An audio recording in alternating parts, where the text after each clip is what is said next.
Hey YouTube, in this video I'm going to be talking about the benefits of hill sprints, not just uphill sprints that people always associate with hill sprints, but downhill sprints. But first of all, I'm going to talk about uphill sprints and the benefits for speed for sprinters.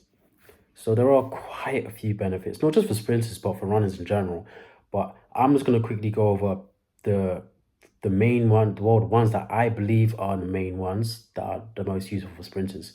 So first of all is strength and power. Hill sprints, uphill anyway, they only really benefit you up to the drive phase, and the closer you get to coming out of the drive phase, the less they benefit you for. So the first couple of steps is where you get the most amount of benefit. And because of this, you're able to actually focus on your strength and your power whilst you're doing the hill sprints. Namely because whilst you're doing them, it's kind of a hill sprint is kind of similar to trying to do a 3 or a 4 point start, but you're on horizontal plane, you're on flat ground. The only difference is you don't have to worry about stumbling as you come up because you're already up. You actually can do a hill sprint 2 point stance. I don't really know if anyone's really tried to do 4 point stance. I think I have once, but to get the most amount of benefits, just do it from a 2 point stance. Reason being, you're just trying to work on your form, and because you don't have to worry about falling over, you can really just focus on each and every individual step. You can take it slow as well if you want. You can do hill sprints so many different ways. You can do them focusing on distance, focusing on speed, focusing on form. The benefits are just endless in this direction, and they just pile up. Reason being is they really help with your neuromuscular development in your CNS, because you're getting to train your start without actually having to get, like I said before, like having to get down into a block start. And they're quite intense on your central nervous system when it comes to taxation. However, whilst they are intense, because they're so intense, as long as you keep quantity low and quality high, your body will quickly adapt.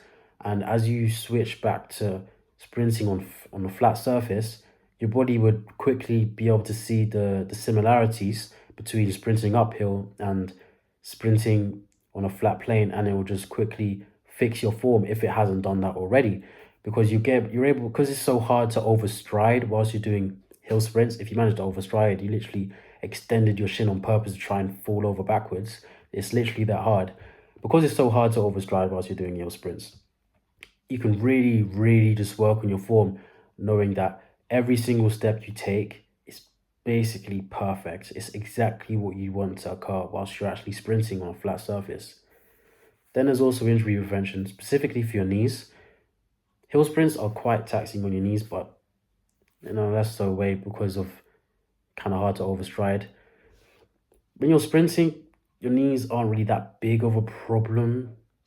Most of the time, you don't really get injuries in your knee because of sprinting. You get injuries in your knee because of training for sprinting. So this would be most of the time namely by just doing plyometrics. And this would make it so that your knees are stronger so that you take less damage doing plyometric, because they are quite intensive on your knees. And another benefit towards this on your knees is that when you're at top speeds, because your knees are able to take more force now, whilst you've been doing hill sprints so many times, your knees will buckle less whilst you're at top speed, or maybe they won't even buckle at all. So your energy will disperse less as you're going through each step, because the more your knee buckles, the more you kind of start to activate the muscles, and you're gonna probably end up using the muscles to push back off, which is going to increase your ground contact time. But the most important thing is you shouldn't really be activating your muscles. You want to use the energy you've already been accumulating from your drive phase up until the point you're at in your race now, and just continue stepping over and over again, staying as efficient as possible, which is great. By doing these hill sprints, you're able to decrease the energy inefficiency and keep your efficiency in your race high, which is great. Because imagine you're racing someone, let's say you both ran 11, like 11 flat, 11 flat, and every single time you both race, you always get the same, you always tie, like literally to the hundredth or thousandth of a second. Literally, there's not even a difference between you two. But and you both train the same ways, but he didn't do hill sprints, but you did. The next season around, you'd beat him purely because you're wasting less energy than he did. he's probably wasting his energy than he did last time as well, but you're wasting a lot less because your body's used to buckling with the knees less now because of the hill sprints. Now for downhill sprinting, my absolute favorite. These are your, if you want to get fast, these are your money makers. When you're doing uphill sprints, they're really just great for strength and power, and I guess working on your stride length. But up to, like I said, up to the dry phase, the benefits basically disappear. The major ones anyway. But downhill sprints, if you're trying to work on your dry phase onwards to the end of your race, this is where you want to put your money. Downhill sprints are an example of overspeed training.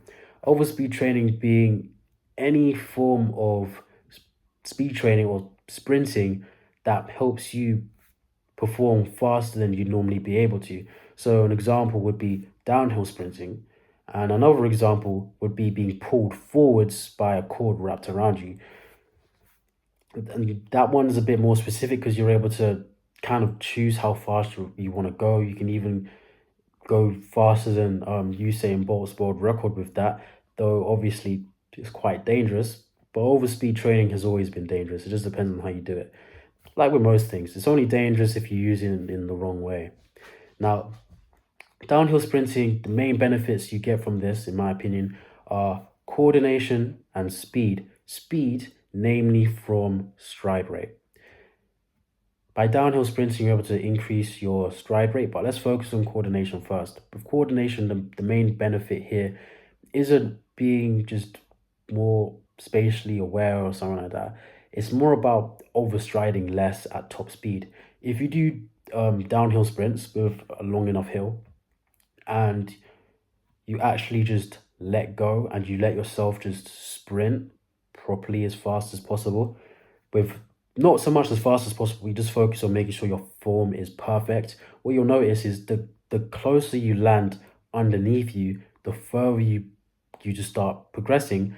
And then as your legs start to cycle faster, your body will naturally end up going into the form that would be required to move faster whilst maintaining this faster stride rate. And this is how you go from coordination to the speed section. Because here, whilst you're working on your form, coordination, and you're cycling your legs faster with the fastest stride rate, your speed is increased. This is without having to have increased your power for the entire race at all. You haven't done a single thing. All you've done is run down the hill, but now you're more efficient in the way you're able to use the speed you've already generated, and you're able to push the meters per second you're able to travel at to be able to move faster without any big differences. This is why just by doing these two hill sprints, you're able to increase your 100-meter time by 0.43 seconds in just 6 weeks. It's really not much. Obviously, if you're more faster and you're more used to the training, the benefits won't be that big. If they were, the 100-meter world record wouldn't be safe. But if you're more higher up in the numbers, you probably don't do downhill sprints, maybe hill sprints, maybe uphill sprints, but downhill sprints, most people don't. And this is a great way to just help you move faster. And whilst you're moving faster, your body is going to adapt, because one of the things about your body is when you're doing sprints, it doesn't look at your best times. It looks at all your times and divides it by the amount of times you've done for in that session. And it's like, okay, this is how fast I need to move. So if you run 100 meters, you do 5 sets of 100 meters and you run 100 meters in 11 seconds 3 times, but 20 seconds 2 other times, it's going to add all of those together and divide them by 5. And then that's what your body's going to say, oh, okay, that's what I need to do. And it's probably going to make you even slower, unfortunately, than you want to be. But with downhill sprints, your body doesn't really realize that it's not on a flat plane. So whilst you're moving faster, it's going to do the maths the exact same way. And because you're moving fast, it's like, oh, I need to understand how to move this fast normally. So it's going to do the math the way it normally does. And then when you get onto the flat, you won't get the same speed as you do when you're going downhill, but you will be much closer to that speed, which is great. It's wonderful because that speed is just out of your normal range. And it's really easy for your body to adapt to it once you've been training properly in your off season, your preseason. It's going to adapt really well to the way you've been to where you've been training, because you haven't really been you've built the base, but now you need to make that base into your speed. The speed's already been built as well, but you can push it much forwards much more by doing these downhill sprints for 6 weeks. And if you keep doing them, your body's just gonna keep going until it fatigues and you're gonna need to rest. Then you can go again and again and again and again. Downhill and uphill sprints, similar to plyometrics, can't be done every single day. In fact, not many things in sprinting can be done every single day other than maybe like block starts. And some maximal sprinting though, that's probably a video for another day. So if you're planning to do uphill and downhill sprints or just hill sprints in general, the recommendation would be to do no more than about 3, or if you're making your training, just say like training week, 2 weeks instead of 1 week, then it'd be 4 weeks and then 3 weeks the next week, or 3 weeks 1 week then 4 weeks the next. You get the point.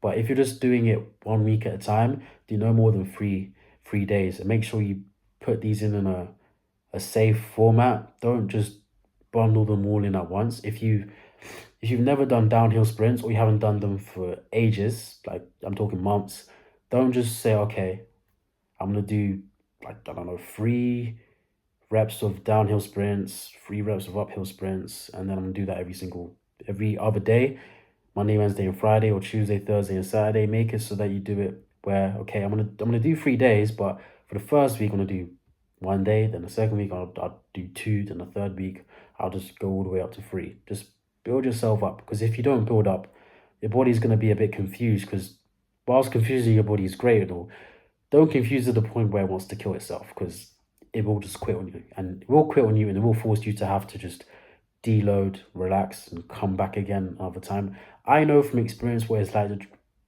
to give your body too much stimulus and it's not prepared. So if you really want to make the most amount of progress without pushing yourself to the point where you break, make sure you just build yourself up. There's no need to rush. There's no need to rush. Only rush when you're doing your reps and sets, as long as you stick to your form. Any other time, just keep it slow and relaxed. And that's the benefits of hill sprints. Me signing out.